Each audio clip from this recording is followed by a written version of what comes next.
Pembalasan TNI dimulai kejar pasukan Tiongkok yang lari di Laut Cina Selatan. TNI dan rangka mempertahankan.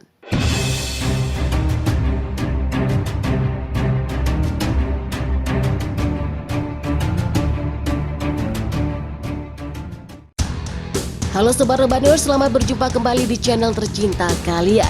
Ya, masih bersama saya, Momon, yang akan menemani kalian. Dan tanpa basa-basi langsung saja pakai handset kalian, naikin volume sampai meledak HP kalian. Dan tanpa basa-basi, apa passwordnya? Cekicrot. Kaburnya pasukan Tiongkok dari perang terbesar di Laut Cina Selatan setelah pasukan Cina kebingungan oleh serangan balik TNI yang berhasil menghancurkan kapal induk dan menembak jatuh. Indonesia berjaya dan terus menggencarkan serangan. Sesuai dengan perintah operasi Satuan Atas telah berhasil menghancurkan kekuatan musuh. Prajurit Resimen Kavalir 2 Marinir TNI Angkatan Laut kembali melanjutkan pergerakannya dalam melakukan serangan balasan kepada Cina dan bergabung dengan Denjaka di garis depan untuk memburu pasukan Tiongkok yang lari ketakutan. Upaya Cina dalam melumpuhkan Indonesia dipastikan gagal total setelah sebelumnya sok jago menantang perang dan menyerang TNI.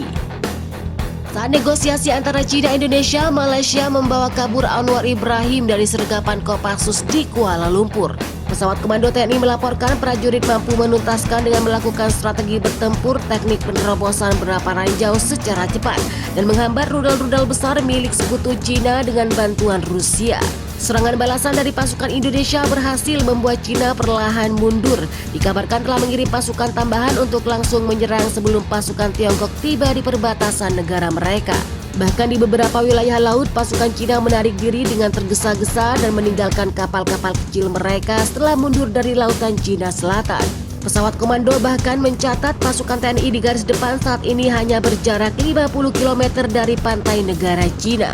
Serangan balasan Indonesia berharap Cina membuat Indonesia kesal dan menyerukan Barat untuk segera merealisasikan janji pengiriman senjata artileri untuk mendukung mereka termasuk Amerika, Jerman, dan Inggris. Xi Jinping dikabarkan telah berulang kali mendesak Barat untuk masuk senjata yang lebih canggih untuk membantunya menangkai serangan yang akan Indonesia lancarkan agar tidak seperti Malaysia.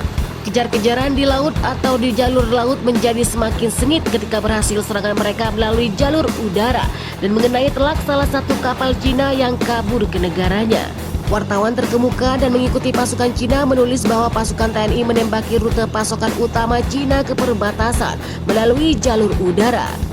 Ini bukan pengepungan total, tapi suplai normal di sepanjang rute. Tidak mungkin, ini sangat penting untuk pertahanan, katanya.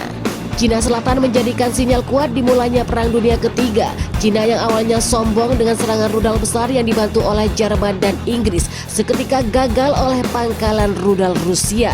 Rudal dibalas rudal, jeritan dan sorakan kedua negara sama tidak mau mengalah dan terus melakukan serangan. Menurut laporan informasi kami di lapangan, Indonesia yang berhasil menangkal serangan rudal Cina dan sekutu melancarkan serangan balasan lewat jalur udara. Kementerian Pertahanan Indonesia mengumumkan Angkatan Udara dan Garuda TNI telah menembak jatuh 5 jet tempur. Dalam pengumumannya, kementerian mengatakan kelima jet tempur Cina itu adalah salah satu pesawat tempur serang Su-24, satu pesawat tempur super variabel Su-27, satu pesawat tempur MiG-29, dan 2 pesawat tempur Su-25.